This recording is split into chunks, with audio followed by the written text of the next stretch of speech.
contention of a possible judgment debt staring Ghanaians in the face has brought to the fore the culture of irresponsible usage of state resources.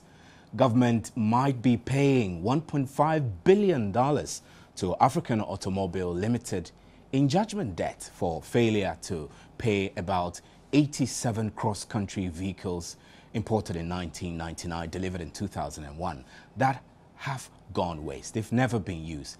There is also the case of Kufuor's affordable housing project, which was started in 2006, that is also wasting away countrywide. They've been taken over by squatters who are paying rent to a man gone AWOL. We can also recall the case of the Gulfstream jet procured by former President Rawlings that was never used by the Kufuor administration, who after some time traded it in for 4 K-8 military aircrafts and 1 K-8 flight simulator for the Ghana Air Force from China National Aerotechnology Import and Export Corporation. Now, in 1999, the then opposition leader, John Agyekum Kufuor, made this issue a major political issue and promised never to use this jet when voted into power. Of course, he stuck to his vow. Tonight, we'll focus on the avoidable, costly waste of state resources that is becoming a norm. How do we prevent these losses? Must we chart a different policy direction? Should we be looking at strengthening our contract laws? Is anybody doing due diligence on some of these contracts? And how do we prevent politicians and political heads from incurring wasteful cost through sheer political considerations? So, do we need a legal solution to the matter? You can join us with your comments and contributions via our text code 1760 or post them on our Facebook wall, facebook.com/MultiTV Ghana. Tonight on PM Express, the contention of another judgment is still staring us in the face. And I have in the studio with me Kofi Abochi, who is senior lecturer from Gimpa Law School. Welcome, sir. Thank you. And then I also have Selom Brantier, who is communications director for Imani Ghana Limited. On the phone, we'll have Paul Nanakwabena Abrompa Mensah, who is programs officer for the Center for Democratic Development, CDD. And then also I'll have Vitus Azim, executive director of Ghana Integrity Initiative. Gentlemen, if you're on phone and you can hear me, welcome. And welcome to PM Express. Let's start with you, Mr. Kofi Abochi. This issue has been on the news and you've been discussing on different platforms. Tell me, what do you foresee happening in terms of wastage from this angle of judgment debts? What do I foresee happening in terms of the outcome? Wastage? Maybe I quite don't understand the question, but what do I foresee happening? I think clearly we have a problem on our hands as a country. I think as a country we still haven't come to terms with certain realities of governance. My worry is that it seems that we are constantly in the throes of politics. We don't seem to ever come out of the political cycle and enter into the realm of governance. I think our electoral cycle, our administration of our elections and everything in this country, unfortunately, probably doesn't help matters. I do not have ready solutions on hand. But what I can say for a fact is that it does seem clear that we have problems with institutions and we have not been able to manage our various transitional processes and outcomes well, to the extent that even when there are changes in government, the new government continues the old political cycle. And so we do not manage the post-electoral processes well. We do not manage the handing over processes and transitional issues well. And that tends to feed into all these problems we're experiencing today in terms of state asset management, among others. So if you ask me what I do foresee, I think that we still do have cause to worry, because unfortunately the courts are not in the business of politics. And so regardless of how you play your political cards, when you still end up in the courts are still going to treat you as they treat all other citizens. And government is just a single party to all contractual transactions. So if government messes up as far as its part of the contractual bargain is concerned, it will still have to suffer the commercial consequences of all breaches of contract. And in this case, unfortunately, you and I do bear the brunt of having to pay these through our taxes. Now, Salam, let me rephrase the same question to you. Now, do you think that Ghana is endorsing a culture of wasting state resources, at least based on the premise we've just given? Well, it's not even just a matter of endorsing some of these wasteful practices. I think that there is a very big absence of project management. And that, for me, is the core of the problem.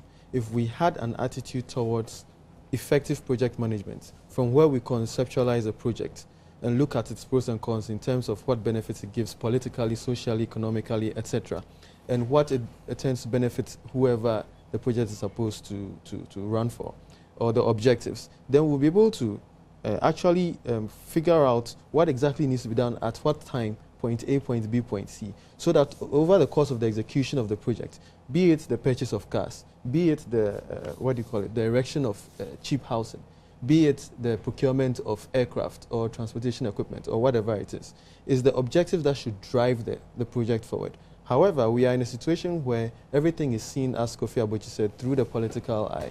And now, as far as that is always going to be done, or as far as it is in the past few regimes of the Fourth Republic, we've seen that there has been a constant intention by successive governments of different parties to discontinue previous projects, regardless of whether those projects had good objectives or not. So now what I see is that we do not have a culture of effective project management, yeah, I mean, that's which the is point. at the core of it. You think that is to the core, that is the core of the problem, and you don't because think these things are happening because of sheer political considerations? That is what I'm only, saying. really? Because you see, if we had the sense of good project management, we would even sidestep the political issues and make sure that some of these projects are executed. Because who are the people who actually design some of these initiatives are not politicians. They are the bureaucrats sitting in the ministries, sitting in the departments and agencies and wherever.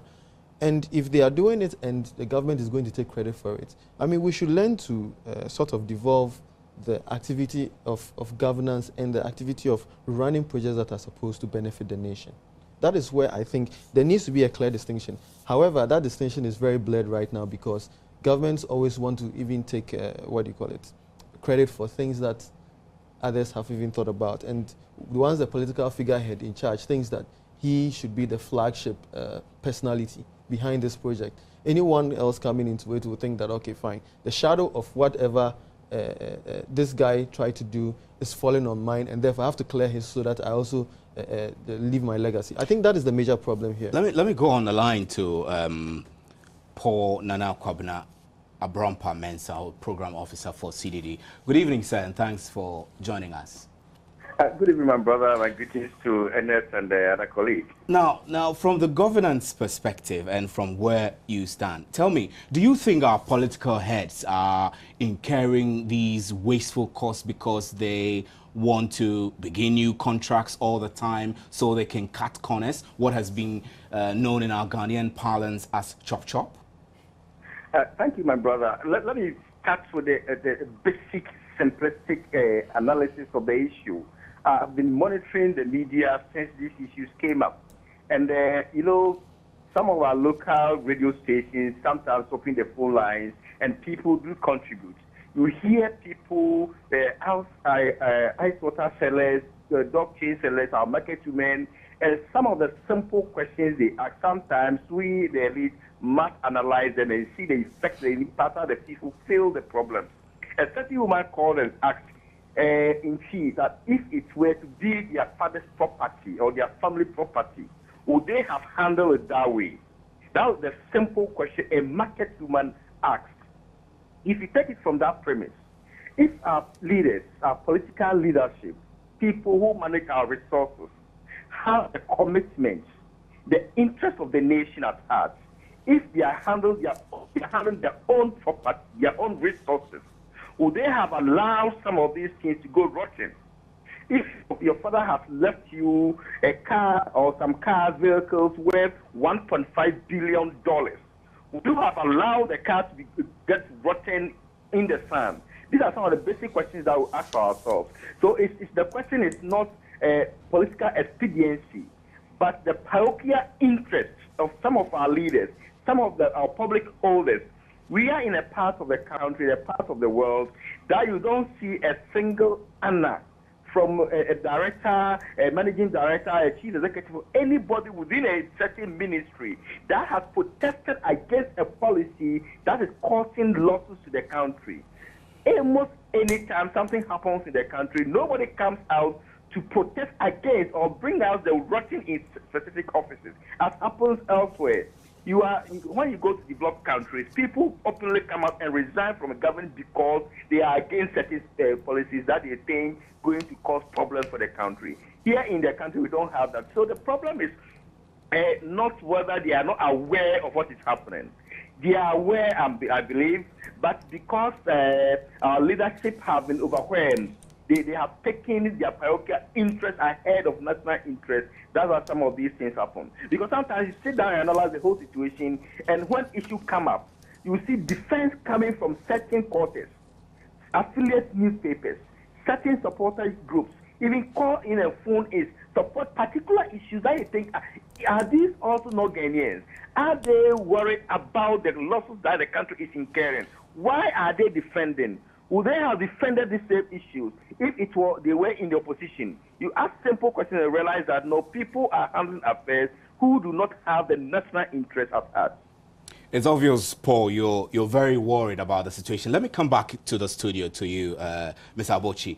Is this waste a legal matter, or you would say is contractual failure or policy issues? Where exactly should we place the problem? Where should we fix this problem? Well, it's invariably a legal matter. If there can be various disputations as regards what exactly the facts are, and I am mindful of the fact that I think government and the opposition then in government do disagree as to who exactly is accountable for this. But if you listen to the totality of the facts, and indeed this has been running for a while, I think the fundamental issue is this: when government enters into a contract, it is government that has entered into a contract. Government as a generic entity, not government as NDC or government as MPP. And I think in this regard, it's important for us to appreciate the continuity of government. It's important for our politicians to appreciate the continuity of government as opposed to the changes of governments. So there is a government in the sense of the political, which changes now and then, but there is a government which is generic and which is continuous. And I think if we appreciate that, when government is a party to a contractual transaction, regardless of the fact that a new government in power does not agree with the previous government in terms of the sensibility or otherwise, or the feasibility or otherwise of entering into this contract, it is still a contract.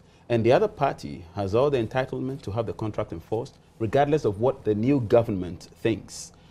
In that regard, any failure of enforcement would lead to consequences in court. And as I said, you and I bear liability for that. So it is important that whenever there's a new government, that government enforces to the latter all pre-existing contracts.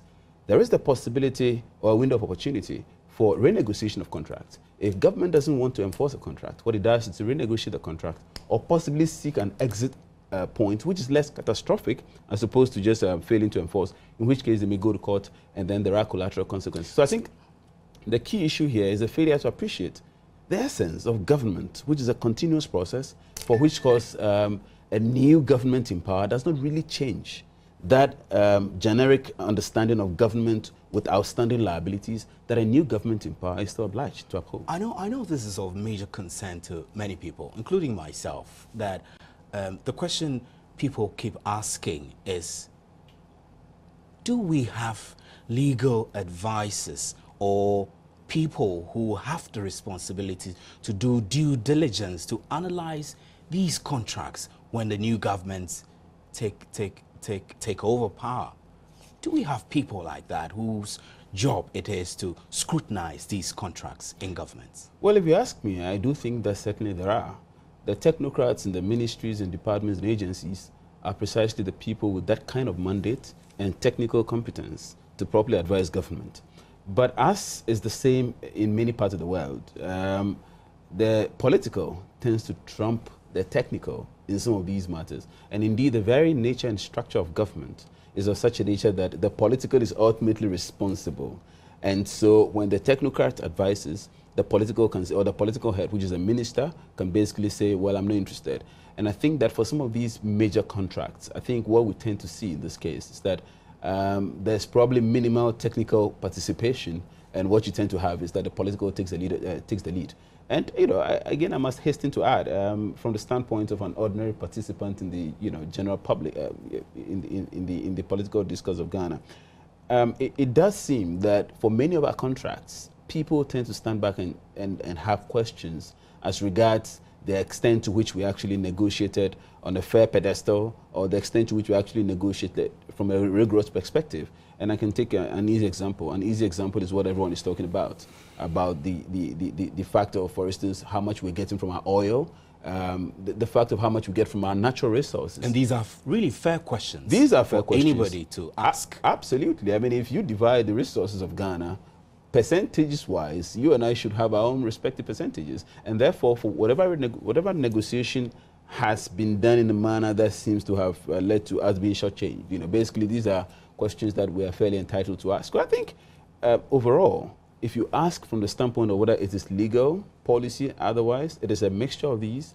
But I think, generally speaking, once you have entered into a contract, and once even if you want to say that it's a bad bargain that you made, you are still obliged to see to the enforcement of that. Now, the successor in title, and in contracts we normally have that phrase that says it binds successors in title. The successors in title here of government are all these political parties which are which variously come into power and exit power. But government as a generic entity is bound, and therefore we cannot say that we disagreed with a previous government entering into a contract, and therefore we are not going to enforce that. If you do that, you simply incur liability, and we may end up paying way more than we're supposed to have initially paid for basic contractual obligations. Let's go on the telephone line again and speak to Vitus Azim, who is Executive Director of the Ghana Integrity Initiative. Good evening, sir, and thanks for joining us. You've been following the debate. Mr. Abrantier is saying that the core issue of all these problems is the absence of project management, whilst Mr. Abochi agrees that successive governments must make it their responsibility to see through contractual obligations. Is it not mind-boggling that a country like Ghana, which is so dependent on aid, would just be wasting our little resources in this manner? I think it is outrageous that we should always just sit down and allow these things to happen. When a government comes into power, there should be at least some handing over notes. The technocrats do not go immediately. So you should have been briefed with regards to what is your commitments as a new government. But the issue is, if somebody, from the discussions that I've been hearing on air, if somebody walks into your office and says that, look, I have brought these things for your government, please, can I get payment? Does the person come verbally to say this? Don't you ask, can I have a written request for the payment with the necessary supporting documents? How can anybody on earth say that there were no supporting documents for this thing? I mean, these vehicles. I know many people have asked the question, and I ask you again. Are you worried about this trend, which appears to be turning itself into a culture of wastefulness? I am more than worried. It is outrageous. We waste resources paying these. How can these vehicles have been standing packed for 11 years? For two governments not to have taken any action on these vehicles. I'm not just worried. It is outrageous. And these are people that have elected to manage the affairs of this country, to handle the resource of this country in a way that will benefit the majority of Ghanaians. I know that your group, the Ghana Integrity Initiative, has been concerned or fighting corruption in this country from various fronts. Do you think this is a corruption issue? I think there is some potential or some possibility of corruption because, one, when you award contracts in election years, when you are just about to leave office, the possibility, I'm not saying that's what was the case with this issue, the possibility that you are looking for money to fund your campaigns. One, you are also putting on responsibilities on an incoming government in case you do not win. So the issue of personal interest comes in, and we define corruption as using your entrusted power for private gain. So either you are looking for money for campaigns, or you are just trying to push a burden onto the next government, so that if they're not able to meet these responsibilities, then they'll be blamed and they may lose the interest. Now, so these are the two issues, and I think that, yes, there are possible corruption issues. Somebody may just award a contract at the end of the period so that you get some money for your pocket. There are individual interests, there are party interests. You cannot rule them out. There are possibilities. I'm not saying that that's the situation in this particular issue, because I don't have the evidence. But I think that it is a potential area of corruption. Now, back to the studio, to you, Salam. You have been arguing the point that this problem emanates from our inability to institute efficient project management into our negotiations, etc., and to our contracts. Now, tell me, who do you think should be made responsible to ensure that these things from the angle of project management are implemented effectively? The past government or the government which took over power? Well, I think that even before we even look at all this, historically as a country, we have always disregarded the effects and the power of contracts and how they can have a bearing on future events. I think you are a law lecturer. I remember when I was doing law in school, there was this case about a conveyance of land to someone in Kumasi. And the conveyance was for 999 years. And it was shown to us as an example of the inability of people to really scrutinize what they are trying to sign on. And if this happened, and this contract happened 100 years ago, now move 100 years forward, and you would realize that consistently since independence, we have always had situations where we've always had to pay, sort of, for contracts that we have signed without really taking very good cognizance of the effects that would come out of it. Quite a lot of times, even the basic due diligence is not done properly. There have been in situations where even in Mani, we have always come up and complained that some contracts that are going on haven't been really looked into. We should really look at the parties who are signing these things. Are we sure that the people have been investigated well to show that they can deliver on their promises or their sides of the issue? I think even from that perspective alone, Ghana has not done well as a nation. Now, to place the blame on a particular government or the other government is not the beginning or the end of the story. And it's not the solution either. It's not the solution. The solution is whether we are equipping the bureaucrats and the technocrats to look into these situations well enough, and whether their opinions are being heard by the political figureheads who are the ones who eventually, ratify some of these But how do we agreements. equip bureaucrats and technocrats I mean, we've been equipping them for so long. Is everywhere in the system. We sponsor them to do their master's the civil degrees. society groups. Yeah, but I mean, look at every ministry. Look at the directors in all the ministries. Don't they have their respective master's degrees? Some of them even have double masters, even with MBAs, etc., etc. I mean, these are things that you learn going forward, even from the classroom and on the job. I think that what happens is that some of them might probably be doing their job, but the political figureheads overrun them anyway. And they go like, well, country broke, country no broke, we will stay inside. Let me do my thing, get my pay, and sit down quietly so that I'm not moved from my cozy position and my little perks. I think what should happen is that the technocrats should also be empowered a little bit more, and they should be able to have a say in some of these, issues. Now, going forward, even before we even look at the technocrats themselves, we also have to look at the fact that, as I said earlier, the need to really look at our projects and look at them very well has been something that we have never really done. If we look at almost all projects that we've done as a nation, we have always either fallen back and we have incurred sometimes even twice more than the initial budgeted amount. And some of these delays are probably due to somebody not signing the document at the right time, somebody being absent when he should have been present for a certain meeting, and not involving the right stakeholders in what is supposed to be done.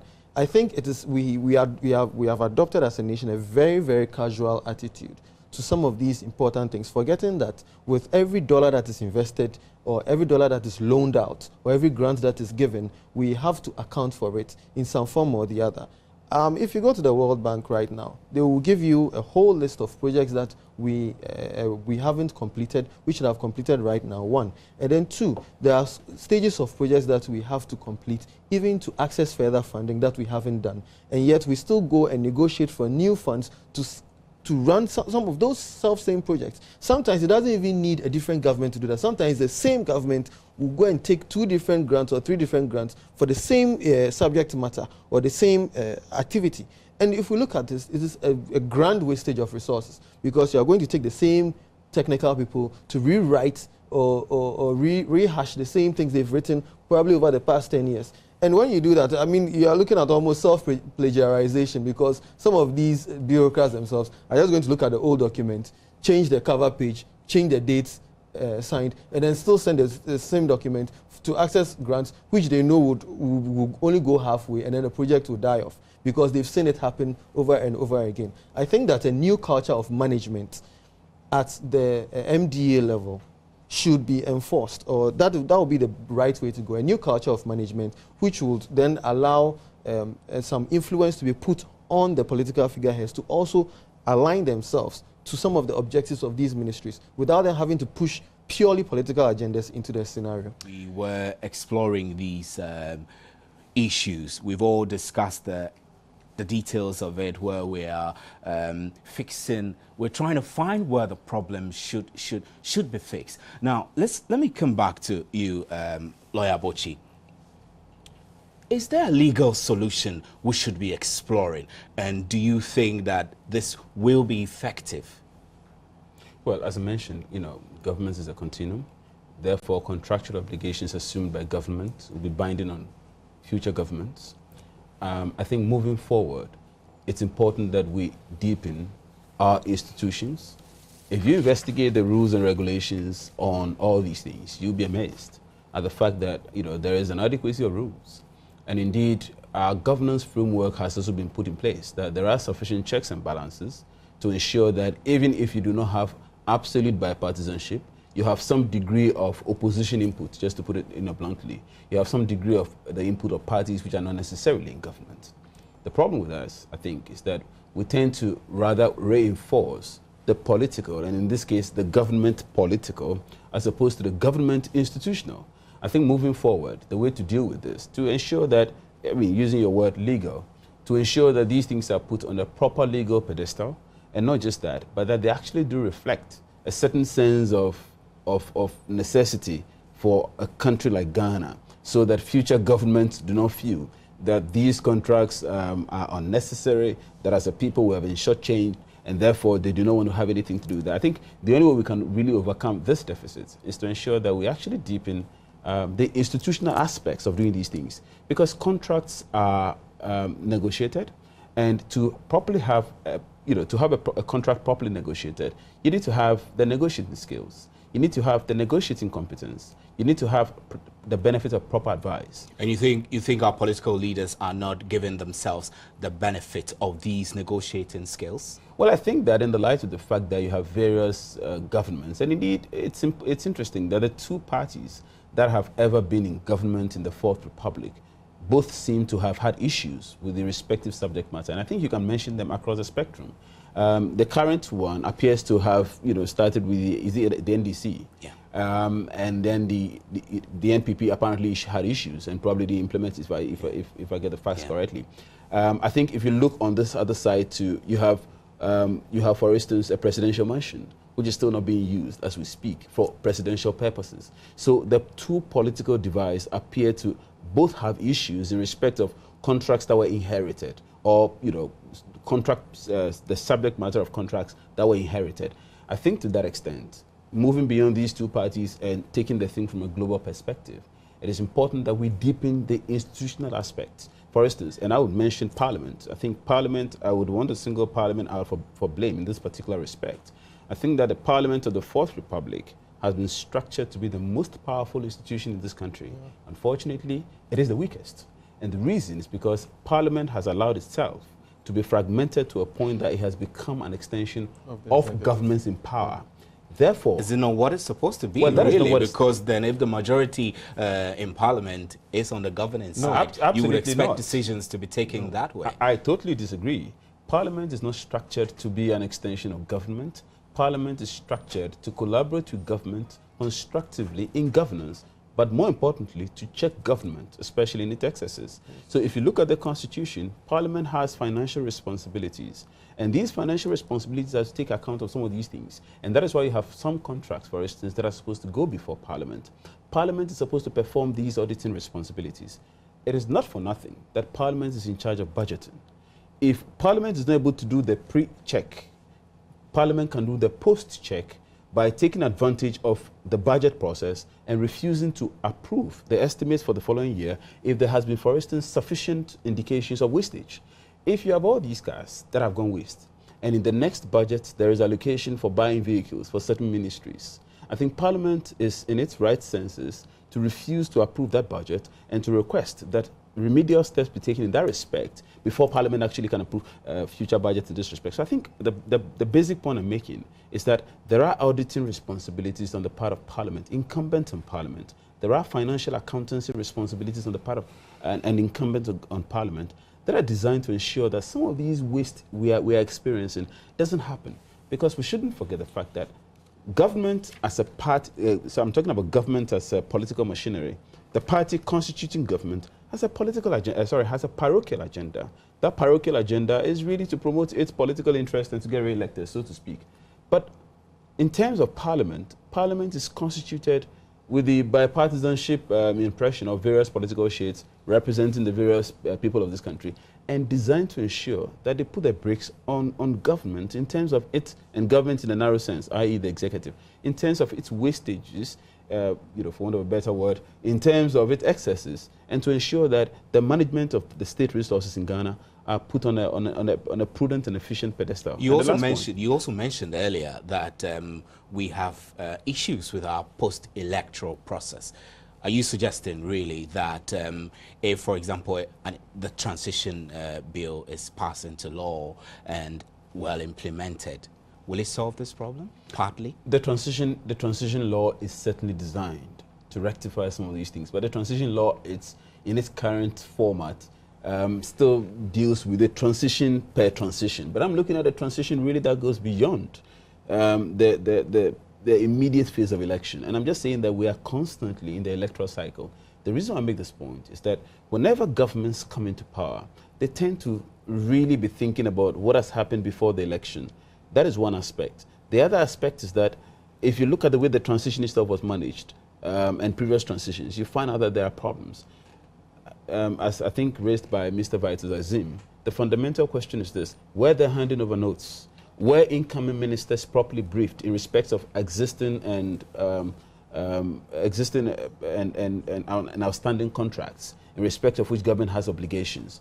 Were incoming ministers sufficiently apprised of the subject matter of these contracts and the liabilities that are outstanding in case government doesn't follow through? In other words, were there proper briefing in respect of the exiting for the incoming? And I think that if you look at all these things, so that we have proper inventory taking, and not just proper inventory taking, but we have proper briefing in respect of contracts that actually led to certain transactions being effectuated.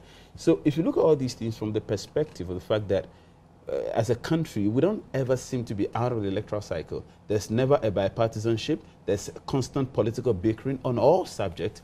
And just to finally tie this in with the fact that there is a need to distinguish the political from the state. And I think that's one aspect we haven't been able to handle very well. Any transaction that has the impression of state authority becomes that of a state transaction. It is not a political transaction. And if you look and listen to the entirety of the discussions, it looks as if we're constantly trying to identify something that is of a political wrong by a political party. But many of these things are state. And I think at that point, you and I bear the liability through our taxes. And I think that's where I have major difficulties with the way things have been handled. Let's go on the line. If Mr. Paul Nana Kwabena Abraham Mensa, if you're there, let's start quantifying these losses. I wouldn't call them losses, but let's quantify these issues that you know, from the premise we gave through the acquisition of the Gulfstream jet and then the Kufuor low-cost houses. If we quantify these, is it that very bad? My brother, you first have to ask yourself, what is the total budget for the country for first, second, and third cycle institutions? What is the total budget for the country for agricultural subsidies that we're thinking of even the abolition? What's the total cost of the country that we need to implement our proposed one-time premium of the NHIS? When you quantify some of these things, then you hear specifics of some of these projects that have been abandoned or that have been handed over or contracted without proper due diligence, then you can fathom the problem that we have at hand as a country. Don't also forget that no country is self-sufficient, but Ghana is always with CAP going out for support. So if you have such amounts there, and we have the men to handle our affairs, why don't we manage the little that we have before we go out for something? So the amount is not the effect, quantifying in mere standards as to how do I see it, but as to how much we need in these small items, let alone letting some of these big amounts go out. Yes, it has a greater effect on us, especially as a developing country. That little amount is planned to do something big.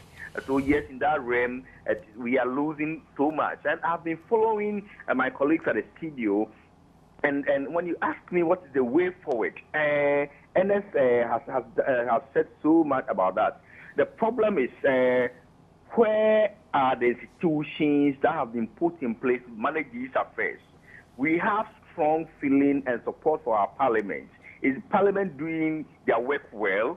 We have strong feeling and support for our technocrats in the various ministries that will believe they came through these ranks because of their competencies and their qualification, not by appointment. So it's expected that at least they will do due diligence and be honest to themselves and advise well. If the advice is not being taken, they will alert and let people know.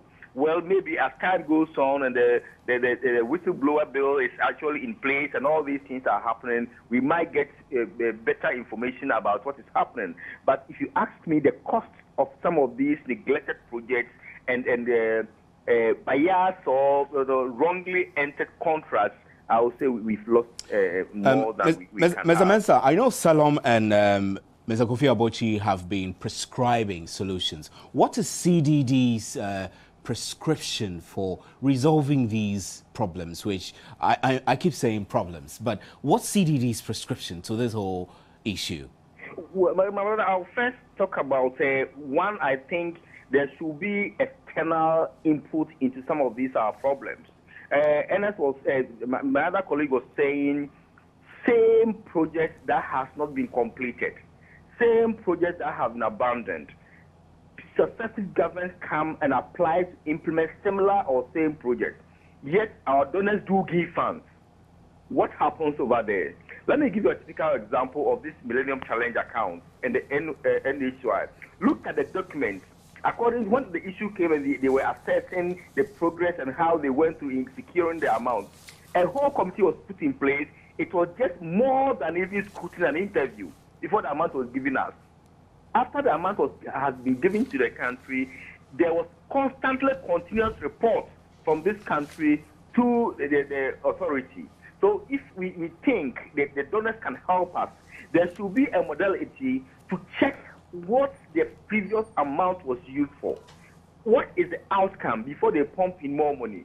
That would be one. And secondly, I think some of these things come about because most of the projects that have been abandoned are projects of political parties, but they are not projects of the state. But Mr. Mensah, let me stop you there. I mean, talking about donors, if we go back to former President Kufuor's low-cost housing, the government secured a $30 million loan agreement from the United States Overseas Private Investment Corporation. So does it not beg the question that how then do we go back to this same donor to say, help us streamline the money you give us next time? That's the exact point I'm drumming home. Because most of the times they are aware of some of these things. And I don't want to go into some of the nitty-gritty. Sometimes you are there before a government goes to power, even November, August, September, they give a report that, oh, you have done well, the economy is good. As soon as that very government goes, a different report comes out quickly. So I'm saying the external, the people, our donors, our assistants, our financiers are not helping us. They will have to be truthful with us. They have to scrutinize issues. They have to be straight and frank. If these things happen, I think it will curtail the modalities as which people use and the amount of wastage that we have in the system. That's one thing. They will have to be straight with us. And secondly, as I said, some of these projects, we look at it as if they are for political parties, as Ernest said. We have to have a state and a nationalistic policy. We have to have a policy that is for the country and not for a political party. So what we have is that if you have a national agenda, any political party that comes to power fits into that agenda. And when I say a national agenda, it should be an agenda that has been developed by whole stakeholders in the country. It's not only political party manifesto. When I come to power, I'm going to do this, I'm going to do that. The state wants to do this. When you come to power, what is your strategy that you're going to use to enforce what the state has drawn? I think if you have a national policy wholly developed by the entire state and political parties buy into it, some of these strategies will go down. And thirdly, we need to have a character as a nation. We need to have commitment. We need to have interest for the nation and think about the nation. If you have this commitment and nationalistic character, I think some of these things we feel it when we are committing the blunder for the state. Well, you're watching PM Express live on Joy News on your multi-TV. My name is Stephen Enti, and we're discussing wasting state resources. You can join us on our Facebook, facebook.com/multi-TV Ghana. I have a few of your messages. Debayo Latif Oseni writes that this looming so-called judgment debt is fraud. It's just an avenue for political equalization on the side of the government. From all indications, there was no contract to procure these vehicles. In addition, even if we assume without admitting that government contracted African Automobile Limited to supply these vehicles, the initial cost per vehicle is suspicious. A galloper of over $160,000 in 1999. Further to this, how come the amount moved from 17 million to 1.5 million in 12 years? What's the interest rate? Maybe 750% per annum, and we're negotiating to bring it down to what? This, Latif says, is unacceptable. And then Zakaria Dabre writes, I don't think Ghanaians are ready for democracy. Why do I say so? Because MPP and NDC have turned the country as their personal properties. Our politicians are very selfish. And then Albert A. From APAM, he writes, we should approach national issues as non-partisan discourse because parties come, parties go. But Ghana remains, and there should be national policies that any party that comes should follow in order not to be spending recklessly our national resources. And Karim Ahmed Bediako says, which court did the Africa Automobile take the case to procure this $1.5 billion judgment debt? And who were those who formed the arbitration team and who paneled them? We need answers. And Kwejo Apia Emmanuel says, God is watching us. Saka Fuzu says, many judgment debts have popped up, but the most serious is Royal Miss, which needs urgent attention. William Amachi says, there are a lot of wastage of public funds in the system. I think there are a lot of paperwork which should be reduced and ensure regular patriotic supervision. Theophilus Apia says, God save Ghana from all this bad governance who don't think about the future of the youth, but only their families. Good thinking, products. So bad thinking, bad product. Oh, he says, good thinking, good product. Bad thinking, bad product. Alhaji Anas says it's simple because we don't make use of the various principal legal officers or technocrats. at our ministries, departments, and agencies when signing these contracts or agreements, but rather allow political heads who probably might be well versed in legal issues. Ohia Chigozie says, we're watching from Nigeria because we feel that with information from Ghana, better policies are in place to emulate. Thanks for a message, Ohia Chigozie from Nigeria. And then Dixon Desire from Laura writes, did I hear that there is another judgment debt looming over the head of Ghanaians against over cars imported by the NDC government in 1999? Honorable Ablakwa and his boss, President Mills, should give Ghanaians a break. God save us. Gilbert Do Awonyo says, I hope our politicians be reminded that if people lose confidence in the political system and the immediate alternative is people taking the laws into their own hands and explosions they may not be able to handle. And lastly, Legal Wam writes, from my little knowledge, we have institutions made up of bureaucracy or level of government administrative positions in relation to contract awarding and payment judgment debt itself. It visibly points out whom to attack when there is an irrational allocation of contract as well as undue payments. Now, let me come to the studio to you, Salom. Do you think it's now time for us to design or bring in policies that will compel governments to stick to contractual obligations of the previous governments when they come into power? They assume office, yeah? There are two things. First of all, I think that there should be a contract management office, whether it is going to be a centralized one or one that will cover various ministries or group bands of ministries, I don't know. But there should be a contract management office which should probably be backed by law.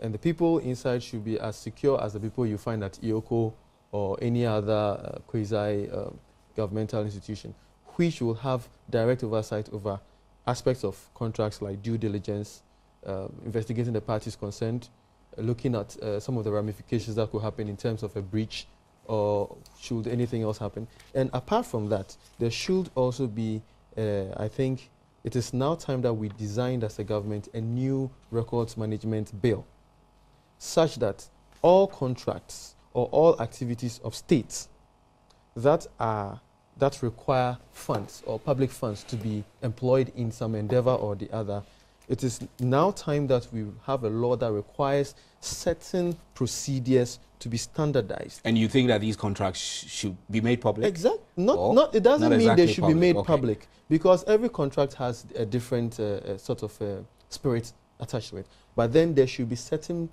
well laid out procedures such that if we are going to refer to contract A or contract B, which was signed by person C or D, we know that it was done at this particular time. The records are here. They were stored in this particular format. They can be accessed by X, Y, and Z.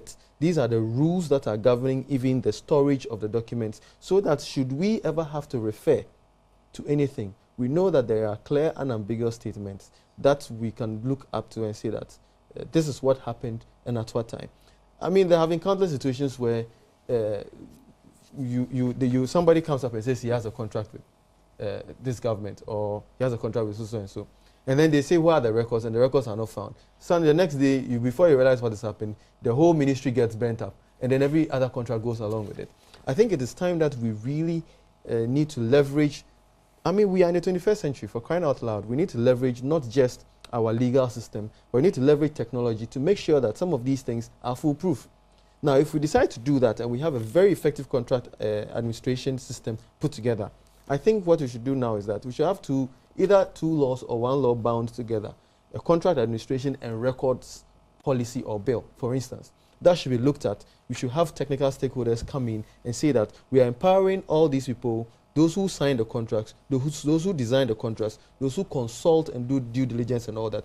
We are resourcing them from a consolidated fund or whatever, because the ramifications of breaches are such that the bills that we'll have to pay eventually are so huge that, I mean, they justify the kind of investment that we should have from a source like the Consolidated Fund, for instance, to make sure that some of these things are well executed. Now, quickly, let me go back on the phone line and Mr. Vitus Azim from Ghana Integrity Initiative. What is the way forward? Tell me. You see, the way forward, I think, I have just 3 questions that we should ask. And if they give answers to these 3 questions, we should know where we're going to. 1, where were the vehicles kept for these 11 years? 2, why did the NDC wait for this election year to raise up this issue? What did they do from 2009 when they moved the cars to the Institute of Local Government in 2009? What did they do about the vehicles and the negotiations with the supplier? And why did the NPP refuse the 86 vehicles when they had paid for some of these vehicles? As we're talking about documents being bent, if you come to me saying that we owe you some money, you should produce copies of the documents that show that we owe you some money. And as for heaven, politicians don't believe in heaven. Otherwise, they wouldn't be doing the things that they are doing. But the way forward is that we have laws, we should enforce those laws and sanction people that contravene those laws. Now, quickly, Mr. Abrampa Mensah, CDD, if you're there, beyond these 87 vehicles, you know, there are more others. We're not focusing on only these 87 vehicles. How do we reverse this worrying trend? It's a bit difficult question, and I don't think I will have answers right now. But what I will say is, as we all say, we need strong institutions manned by committed personnel. If we have all these things in place, and we have a well-resourced, as Salom has just said, departments, institutions, I don't think any political activist or political party can maneuver the system. So what we need is strong institutions, well-resourced institutions, manned by committed Ghanaians or committed personnel who go around all this. Because the politician will not stand up from his office, just go through bypassing all his technocrats to go and negotiate and sign contracts. Definitely, they'll be worked through our technocrats that we know, we trust, and we have. Not that they're not competent. We have competent staff here who do well when they travel outside the country. So we have them there. So that the problem is they will have to be a bit more committed to the nation. That's exactly what we need. And quickly, Lawyer Bochi. Well, I think that Parliament needs to step up the plates. Parliament needs to take the leadership position, leadership responsibility in this regard. I think Parliament needs to remember that on such occasion, we need a bipartisan approach. I would expect that Parliament should set up a committee specifically into this matter and to do some public hearing. Finally, I would just wish to say that government needs to remember that it stands in a trusteeship position as regards the management of the resources of Ghana according to the Constitution. In that regard, government needs to ensure that there's an efficient and effective deployment of state resources.